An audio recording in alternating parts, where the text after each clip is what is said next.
Good morning everyone. तो आज की इस वीडियो में हम बात करेंगे एफआईआईज़ के बारे में। एफआईआई की जो ब्रूटल सेलिंग चल रही है लगभग 2000 मतलब 2023 से लेके 2024 तक, और ये ब्रूटल सेलिंग है जिसमें उन्होंने लगभग 2.81 लाख करोड़ के शेयर बेचे हैं। और इससे मार्केट में जो असर पड़ रहा है, जो 26,000 से जो निफ्टी था वो 23,500 के ऊपर आया है। एंड सबसे बड़ा जो फॉल है वो स्मॉल कैप और मिड कैप में जो हुआ है, इसका जो असर है उसको समझने की कोशिश करेंगे। ये एफआईज होते क्या है, एफआईज का क्या प्रॉब्लम चल रहा है, ये एफआईज वापस आएंगे कि नहीं इंडिया में, उसको थोड़ा एनालिसिस करके समझेंगे कि एक्चुअली प्रॉब्लम क्या है। Is there any problem in the Indian economy, is this is impacting FI's return which they want to achieve in India, उसको समझने की इस वीडियो में हम समझेंगे। और ओवरऑल ये जो मार्केट का सेंटिमेंट्स है वो कहाँ तक जाके रुकेगा, वो सेलिंग कहाँ तक जाके रुकेगी, ये तो कोई भी नहीं कह सकता है, लेकिन वी कैन ऑलवेज एनालाइज और थिंक ब्रॉडर पर्सपेक्टिव कि कहाँ जाके एज ए इन्वेस्टर हमें एक अच्छी अपॉर्चुनिटी, बाइंग अपॉर्चुनिटी मिलेगी। तो उसको समझने की इस वीडियो में कोशिश करेंगे। तो चलो शुरू करते हैं इस वीडियो को। तो एफआईआईज नाम से ही आपको पता चलेगा कि फॉरेन इंस्टीट्यूशनल इन्वेस्टर जो होते हैं वो कौन होते हैं। वो बाहर के, मतलब US, Singapore, Japan, Germany, UK, यहाँ के म्यूचुअल फंड हो सकते हैं, वहाँ के इंश्योरेंस मनी हो सकते हैं, इंश्योरेंस कंपनियाँ हो सकती है, वहाँ के हेज फंड हो सकते हैं, या वहाँ की गवर्नमेंट, जैसे गवर्नमेंट ऑफ सिंगापुर है, वहाँ की गवर्नमेंट हो सकती है, सऊदी अरामको जैसी बड़ी कंपनी हो सकती है, या अबू धाबी इन्वेस्टमेंट फर्म जैसी बहुत बड़ी कंपनी हो सकती है, जो बहुत बड़ी इन्वेस्टिंग फर्म है, जो अक्रॉस द ग्लोब अपनी इन्वेस्टमेंट पोर्टफोलियो को बढ़ा रही है। तो वो फॉरेन इंस्टीट्यूशनल इन्वेस्टर्स होते हैं। गोल्डमन सैक्स जैसी बड़ी कंपनी है, जेपी मॉर्गन जैसे कंपनी है, उनके भी म्यूचुअल फंड्स होते हैं। तो वो सारे कैटेगरीज एफआईआईज में आते हैं। और एक कैटेगरी होती है डीआईआई, जो कि म्यूचुअल फंड, हमारे यहाँ जो एसआईपी का मनी जा रहा है, जो मोतीलाल ओसवाल हो गया, या बहुत सारे हो गया, मतलब निर्मल बांग हो गया, या पराग पारेख हो गया, तो ये सारे जो है वो डीआईआई कैटेगरीज में आते हैं। और थर्ड आते हैं हम सारे लोग जो रिटेलर्स हैं। तो इन तीनों कैटेगरी में मार्केट में फ्लोटिंग चलती रहती है, बाइंग सेलिंग चलती रहती है। आपको एक समझना पड़ेगा, एफआईआईज हो, रिटेलर हो, डीआईआईज हो, हम तीनों को एक ही चीज़ से मतलब है, उसका नाम है रिटर्न। हर एक बंदा, अगर कोई करोड़ में इन्वेस्ट कर रहा है, कोई लाख में इन्वेस्ट कर रहा है, कोई हजार में इन्वेस्ट कर रहा है, उसका अल्टीमेट उसका जो व्यू होता है वो होता है रिटर्न। उसका पॉइंट ऑफ व्यू ये नहीं रहता है कि मैं इस स्टॉक में पूरे लंबे समय तक रहूं, मैं बहुत सारी चीज़ करूं, ऐसा नहीं होता है। आते हैं एफआईआईज के ऊपर। एफआईआईज होती है, मान लो कि पेंशन फंड का इंडिया में, कनाडा पेंशन फंड हो गया, यूएस में बहुत सारे पेंशन फंड है, उनका बहुत सारा पैसा इंडिया में इन्वेस्टेड है। तो एफआईआई जो है, एफआईआईज का इन्वेस्टमेंट जो है वो पेंशन फंड है, तो वो भी किसी और का पैसा मैनेज कर रहे हैं, और जिनका वो पैसा मैनेज कर रहे हैं उनको भी तो उसको रिटर्न बना के देना है, ठीक है। और रिटर्न बना के देने के लिए कई समय के बाद उसको प्रॉफिट बुकिंग तो बिल्कुल करनी होगी, क्योंकि अदरवाइज तो वो बुकिंग नहीं होगी। और इसको इंडिया के पर्सपेक्टिव से समझने की कोशिश करेंगे। मान लो कि आप कोई पेंशन फंड, पेंशन धारकों का पैसा मैनेज कर रहे हैं, उनके इन्वेस्टर को आपको रिटर्न बना के देना है, तो एक पॉइंट के ऊपर आप सेल ही करोगे। आप अगर देखोगे, बहुत सारे इन्वेस्टर इंडिया में 2020 से अभी मार्केट में आए हैं, लेकिन एफआईआई तो वहाँ से नहीं है ना। एफआईआई 2004, 5, 6, 7, 8 बहुत लंबे समय से इंडिया में इन्वेस्टेड है। तो ऐसा मत समझना कि एफआईआईज है वो 2020 से इंडिया में आए हैं, ऐसा कोई भी नहीं है। एफआईआईज बहुत समय से इंडिया में इन्वेस्टेड है, और उनकी इन्वेस्टमेंट बहुत लंबी जर्नी की है। और दूसरी चीज़ है, आप अगर देखोगे कि इंडिया में अगर एफआईआई के पर्सपेक्टिव से देखोगे, मान लो कि इंडिया में अगर उन्होंने 100 करोड़ का इन्वेस्टमेंट किया है, और उनका एक हर्डल रेट होता है। मान लो कि उन्होंने तय किया है कि 16% अगर उनको रिटर्न मिला, so they are happy about their investment and they will take out the money from the table. तो 100 करोड़ का इन्वेस्टमेंट, मतलब 16%, मतलब उसको 116 करोड़ उसको अगर मिल गया, so they are happy with it, मोटा मोटी मान के चलो। तो उसमें हो क्या रहा है कि इंडिया में जो टैक्सेशन स्ट्रक्चर जो है वो बहुत फ्लेक्सिबल तरीके से चेंज हो रहा है, उनके लिए भी, हमारे लिए भी, सबके लिए भी। इसका एक इम्पैक्ट वहाँ पर पड़ता है उनके रिटर्न्स के ऊपर। तो मान लो कि उसको 16% अगर बनाने हैं, तो मोटा मोटी उसको अपने स्टॉक में थोड़े से ज़्यादा रिटर्न बनाने होंगे। वो अगर रिटर्न बनाता है तो उसके ऊपर उसको टैक्सेस देना पड़ता है, हमारे कंट्री में, उनके कंट्री में, तो वहाँ पर टैक्सेस देना पड़ता है।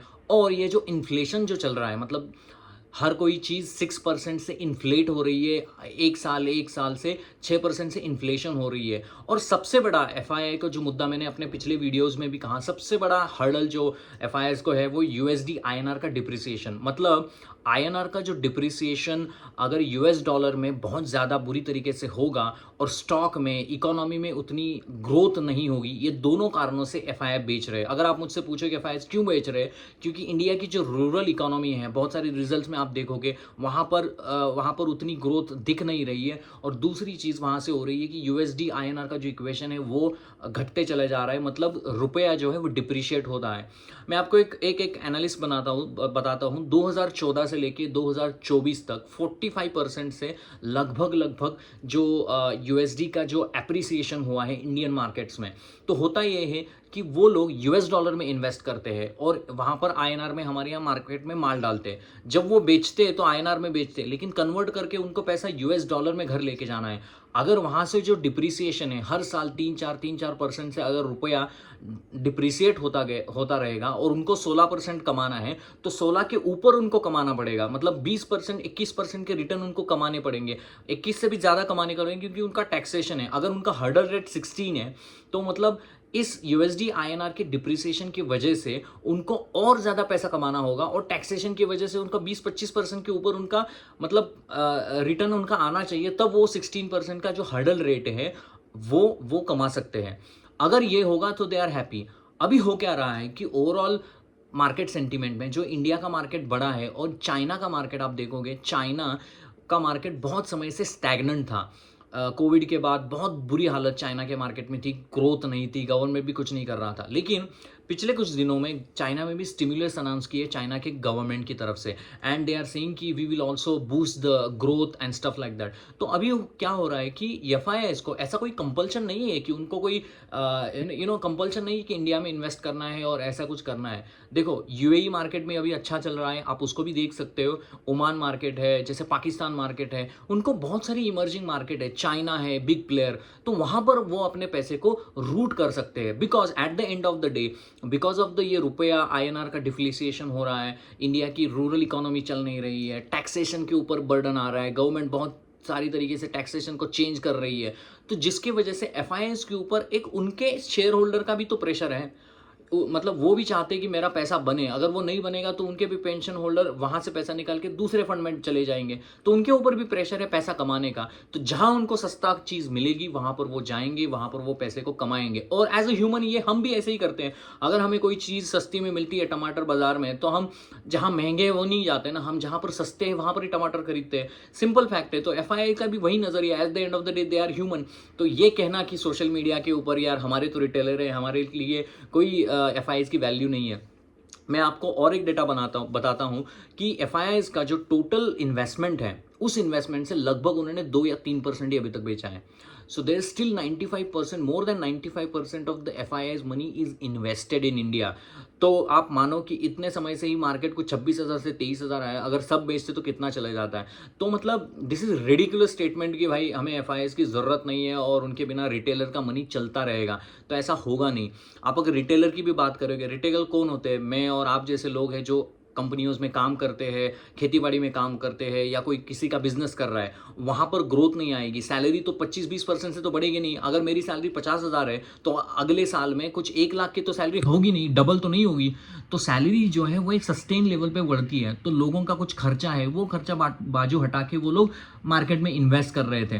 तो हो क्या रहा था, ये इंक्रीमेंटल जो मनी आ रहा था उसके ऊपर भी थोड़ी सी रोक लगेगी। जैसे ही मतलब लोगों को पता चलेगा यार मेरी इन्वेस्टमेंट वहां से नहीं आ रही, मेरे पोर्टफोलियोज निगेटिव है, इन सारी चीज़ों को ध्यान रखते हुए लोग भी अपनी जो इन्वेस्टेड अमाउंट है उसको भी कम करना शुरू कर दिए है, और जिसकी वजह से भी ये रिवर्स इफेक्ट इंडियन मार्केट में भी हो रहा है। इसलिए आप देखोगे, आप अगर देखोगे कि कितने ऐसे लोग हैं, आप ऑनेस्टली बताओ कि ये जो फॉल हुआ है 26,000 से लेके 23,000 तक, 26,000 से मार्केट 25,000 आया, रिटेलर ने पैसे डाले, 24,000 आया, रिटेलर ने पैसे डाले, 23,500 आया, रिटेलर ने पैसे डाले। एक समय ऐसा आ रहा है अभी तक। अभी किसी को भी बताओ किसके पास इतनी कैश पड़ी है कि मतलब वो बोल रहा है कि नहीं नहीं मेरे पास तो बहुत कैश है, अभी मैं पैसा लगाऊंगा। नहीं, बहुत सारे रिटेलर पहले से इन्वेस्टेड थे। तो जो इंक्रीमेंटल अमाउंट ऑफ मनी है, ये आप खुद भी बताओ, आपके पास आपने जितना इन्वेस्ट किया है उतनी अमाउंट कैश में है क्या? The answer would be 70-80%, 90% answer would be no, नहीं मेरे पास उतना कैश नहीं है। क्योंकि यार आपकी सैलरी नहीं बढ़ेगी, आपके पास ज़्यादा पैसा नहीं आएगा, इंक्रीमेंटल पैसा नहीं आएगा, आप मार्केट में कैसे पैसे डालोगे? और अगर आपके घर वाले भी उसमें आ जाएंगे कि यार रिटर्न तो नहीं बन रहा है, मार्केट तो गिरा हुआ है, कैसे करोगे, और पता नहीं कहाँ तक गिरेगा। सो इन सारी चीज़ों का भी असर होता है। तो एफआई नहीं चाहिए, ये बात गलत है। और ये भी है, ये बात भी गलत है कि एफआई वापस कभी नहीं आएंगे। अगर एफआई को अच्छी इन्वेस्टमेंट अपॉर्चुनिटी मिलेगी, सस्ता मार्केट मिलेगा, ग्रोथ अपॉर्चुनिटी सही लग रही है वैसे मिलेगा, तो एफआई बिल्कुल वापस आएंगे। बिकॉज एफआई जैसे मैंने कहा वो किसी कंट्री के ऊपर आधारित नहीं रहे, वो आधारित है रिटर्न सेंटिमेंट से। जहां पर उनका रिटर्न अच्छा मिलेगा, जहां पर उनको रिटर्न के फ्लेक्सिबिलिटी इन्वायरमेंट अच्छे मिलेंगे, वहां पर वो लोग इन्वेस्ट करेंगे। तो यही एफआई का तरीका होता है।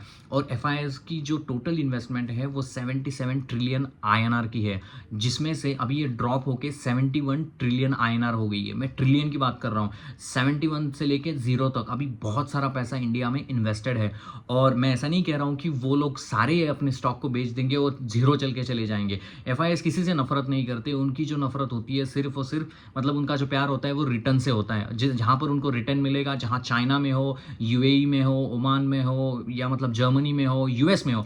मैं एक एग्जांपल देता हूँ, 35 ट्रिलियन की यूएस की इकोनॉमी है। आप वहाँ पर जो जीडीपी ग्रोथ है ना, वो बोलते हैं कि हमारी जीडीपी ग्रोथ 3 या 4% से ही होती है। इंडिया में हम बोलते हैं 7.2 से होती है। मेरी सबसे बड़ी दिक्कत है कि 7.2 आरबीआई बोलती है, लेकिन हमारा HUL की ग्रोथ आती है 2%, गोदरेज कंज्यूमर की ग्रोथ आती है 7%, नेस्ले में ग्रोथ नहीं है, डाबर फ्लैट कामकाज कर रहा है, वहाँ पर बैंक्स में प्रॉब्लम चल रहे हैं। मतलब जो फ्यूजन माइक्रो फाइनेंस आप देखो, इंडसइंड बैंक के रिजल्ट्स आप देखो, आप कोई भी मार्केट, सूर्योदय फाइनेंस के बाद देखो, इक्विटी स्मॉल फाइनेंस बैंक के देखो, ये जो लोग होते हैं वो ग्रामीण लेवल पे ऊपर काम करते, पैसे देने का काम करते, इनका पैसा वापस नहीं आ रहा है। मतलब रूरल इकोनॉमी में अभी तक पेन है। There are always been hope कि गवर्नमेंट ऐसा कुछ करे, लोगों के पास पैसा दे, लोगों को अपने इनकम टैक्स को थोड़ा सा कम करे, जीएसटी में थोड़ी सी राहत दे, तो लोगों के पास पैसा आए और लोग खर्चा करे। और जिसकी वजह से फिर ये जो इकोनॉमी रिलेटेड स्टॉक है, रूरल इकोनॉमी रिलेटेड स्टॉक है, वहाँ पर आपको तेज़ी नज़र आएगी। जहाँ से वहाँ नज़र आएगी, इंडियन मार्केट फिर अपने आप उड़ जाएगा, मतलब ऊपर उठ जाएगा। मैं ऐसा नहीं कह रहा हूँ यहाँ से बहुत ज़्यादा मतलब डाउनफॉल एक्सपेक्टेड है मार्केट में। हालांकि से ज़्यादा 23,000, मैंने अपने व्हाट्सएप ग्रुप में मेरे एक दोस्त को भी कहा था कि जब वो मार्केट 26,000 पे था, तभी मैंने कहा था कि ये मार्केट मुझे लग रहा है कि 23,000 तक जाएगा। बिकॉज इफोरिया ज़्यादा बढ़ जाता है। कभी भी अपने ग्रुप्स में, फ्रेंड्स में देखो, ये डिस्कशन अगर कभी होने लगा कि यार यहाँ से तो मैं 200% कमा लूँगा, 300% कमा लूँगा, जब सेंटिमेंट्स हाई होने लगते हैं रिटेलर्स के, ये समझना है कि मार्केट में अभी अभी मार्केट पीक हो रहा है। और जहाँ पर उल्टा गेम होगा कि लोग बोलेंगे यार मार्केट तो बेकार है, वहाँ पर कोई इन्वेस्टमेंट नहीं करने की बात है, रिटर्न नहीं बन रहा है, बहुत बुरी हालत है, वहाँ से मार्केट फिर आगे बढ़ता है। ये ऑलवेज अपोजिट चलता है, जो हमारी थिंकिंग है उससे अपोजिट चलता है। ठीक है, अगर आपको ये वीडियोस पसंद आ रहे हैं तो प्लीज़ वीडियो को लाइक करना, शेयर करना और सब्सक्राइब करना। और एक बात हुई कि एनएससी ने 45 न्यू स्टैक ऐड कर दिए अपने एफएनओ लिस्ट में। मतलब this is wonderful. On the other side से भी बोल रही है कि हम रिटेलर का पैसा सेव करने की कोशिश कर रहे हैं, और वहाँ पर एनएससी और बीएससी और ये सारे जो लोग हैं वो अपने 45 स्टॉक को ऐड कर रहे हैं कि भाई लोगों को बोल रहे हैं भाई ट्रेडिंग करो। आप एक समझ लो, मतलब this is not my statement, this is one of the great investor statement. Is like आपको पैसा ज़्यादा बनाना है या जल्दी बनाना है, तो सिंपल सी बात है, अगर आपको 5,000, 10,000, 50,000 कमाने हैं तो इस मार्केट में आके कोई मतलब नहीं है। आपको अपने एम को बड़ा रखना होगा, आपको करोड़ की बात करनी होगी, 5 करोड़, 10 करोड़, 15 करोड़, 20 करोड़ में कैसे करूं, और मैं फाइनेंशियल फ्रीडम को मैं कैसे अचीव करूं। आपकी जो सोच है वो सोच आपकी बड़ी होनी चाहिए। जब तक आपकी सोच नहीं बड़ी होगी तो मार्केट में पैसा बना के कोई फायदा नहीं है। मैं देखता हूं कि ट्विटर पे, सोशल मीडिया में बहुत सारे स्टॉक के लोग डिस्कशंस करते हैं, ये सेल्स ग्रोथ 112%, 120%, ज्वेलरी में इतनी ग्रोथ है। अरे 40-50 स्टॉक लेके तुम्हारी इन्वेस्टमेंट 10 लाख है, और 40-50 स्टॉक अगर तुम अपने पोर्टफोलियो में रखे हो, एफआई बाय करे या एफआई सेल करे, नहीं तो मार्केट 40,000 10,000 पे चले जाए, तुम्हें कोई फायदा नहीं होगा, तुम्हारी जिंदगी में कोई चेंज नहीं होगा। तुम्हारी जो गाड़ी है ना वो मारुति से कभी BMW नहीं बनेगी। ये सिंपल सी फैक्ट है, लोगों को ये समझ नहीं आता है। लोग पड़े हुए हैं, मतलब ये इसने स्टॉक कह दिया तो मेरे इसमें पोर्टफोलियो में डाल दिया तो मेरे रिटर्न बन जाएंगे। ऐसा कभी होता नहीं है, बिकॉज रिटर्न तभी बनता है जब आपका कॉन्सेंट्रेटेड पोर्टफोलियो है, आपके कम स्टॉक है, ज़्यादा इन्वेस्टमेंट है, तब उसमें रिस्क भी ज़्यादा होती है। इसीलिए आपको ये समझना पड़ेगा। ये इकोनॉमी के रिलेटेड पॉइंट हो गए, मेरे वीडियोस हो गए, या किसी और अच्छे लोग हैं यूट्यूब पे जिसके आप वीडियोस पढ़ो, सोचो, लर्निंग्स करो क्या चीज़ हो रही है, और उसके बाद इन्वेस्ट करो। You will see a good handsome amount of return. मैंने वो टेस्ला की बात की थी, जब 100 पे था, 120, 130 पे था, वहाँ से स्टॉक डबल हो गया है, और यहाँ से भी दम रखता है कि वहाँ से डबल हो जाएगा। ये कोई बाय या सेल रिकमेंडेशन नहीं है, but just for discussion I am saying this. अगर आपको ये वीडियो पसंद आ रहे हैं तो प्लीज़ इस वीडियोस को लाइक करना। और एक चीज़ हुई कि इंडिया में जो ये प्लेटफॉर्म कंपनी है, जैसे जोमेटो है, स्विगी है, इनमें अच्छी ज़्यादा ग्रोथ है कंपैरेटिवली। जो रेस्टोरेंट कंपनी है, वो ब्रांड एशिया करके कोई कंपनी है, वो ये डोमिनोज पिज़्ज़ा वाली एक कंपनी है, देवयानी इंटरनेशनल जैसी कंपनी हो गई, या जुबिलेंट फूड जैसी कंपनी होगी, वहाँ पर इतनी ग्रोथ नहीं है। या वो बारबेक्यू नेशन जैसी कंपनी होगी, वहाँ पर उतनी ग्रोथ नहीं है। लेकिन इसकी जो प्लेटफॉर्म कंपनी है, स्विगी और जोमेटो, उन सारी कंपनियों का माल जहां पर ये बेच रहे हैं, तो वहां पर प्लेटफॉर्म फीस को आप बढ़ा। आप अपने घर में एक सवाल पूछो कि जोमेटो के आप कोविड में कितने पैसे देते थे, अभी कितने पैसे दे रहे हो? बिकॉज जोमेटो ने आपको आदत लगाई और आपके पॉकेट से थोड़े थोड़े थोड़े थोड़े पैसे जा रहे हैं। वही फायदा जोमेटो को हो रहा है। सिंपल मैजिक है। स्विगी जो इन्वेस्टेड, मतलब अभी लिस्टेड हुई है, तो वहाँ पर भी आप देख सकते हो, कोई बाय या सेल रिकमेंडेशन नहीं है। तो प्लेटफॉर्म कंपनी है, उसमें बहुत अच्छा रिटर्न बन रहा है। बहुत सारी प्लेटफॉर्म कंपनीज है, जो अभी स्टील की प्लेटफॉर्म एक कंपनी है, जहाँ पर वो मतलब घर बनाने के लिए जो भी आपको मटेरियल लगता है उसको भी वो ऑनलाइन तरीके से बेच रही है। तो उसमें भी बहुत अच्छी ग्रोथ आने की उम्मीद है, बिकॉज वो प्लेटफॉर्म्स कंपनी है, तो वहाँ पर भी अच्छे सारे आसार बन रहे हैं।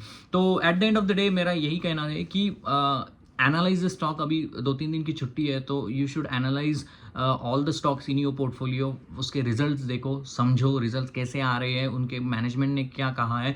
देखो, एक सिंपल सी बात है, किसी के रिकमेंडेशन से स्टॉक में पैसे डाल के आप इतने अमीर नहीं बनोगे, क्योंकि आपका कॉन्फिडेंस ही नहीं आएगा। जब तक आप स्टॉक को पढ़ोगे नहीं, समझोगे नहीं, उसके फाइनेंशियल रिजल्ट्स को पढ़ोगे नहीं, कॉल को नहीं पढ़ोगे, तब तक आपको मार्केट में ग्रिप नहीं आएगा। तब तक तो आप वैसे ही रहोगे जैसे इसने बोला था, उसने बोला था, मैंने बेचा, मैंने लिया। तो इस चीज़ से कुछ नहीं होता। और सबसे बड़ा गैम्बल पॉइंट जो है वो है ट्रेडिंग।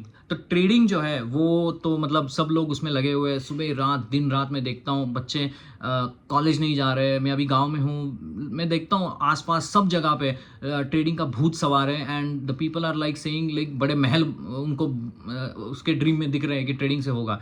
एक बात समझ लो, टैक्सेशन बहुत ज़्यादा बढ़ गया है। ट्रेडिंग से 1 पॉइंट तक आप पैसा बना सकते हो, उसके बाद बहुत ज़्यादा टैक्सेशन लगते हैं। दूसरी चीज़, आपकी जो ब्लड प्रेशर ऊपर नीचे होता है उसको आप समझ नहीं रहे हो। आपकी हेल्थ के ऊपर ज़्यादा आप ध्यान दे सकते हो, और कुछ अच्छी कंपनियों में इन्वेस्टेड रखना, और 2027 का प्लान करना। अगर मेरे पास 1 करोड़ है, कैसे मैं उसको 10 करोड़ बनाऊं 2027 तक। तो ये अगर आप एम रखोगे, अच्छी कंपनी में इन्वेस्टेड रखोगे, ट्रेडिंग की कोई ज़रूरत नहीं है, और इन्वेस्टेड से आप ज़्यादा अच्छा रिटर्न बना सकते हो। तो यही था आज के लिए। होप आपको ये वीडियो पसंद आया हो। अगर आया हो तो प्लीज़ इस वीडियो को लाइक करना, शेयर करना और सब्सक्राइब करना। और मिलते हैं नेक्स्ट वीडियो में, और have a nice day guys.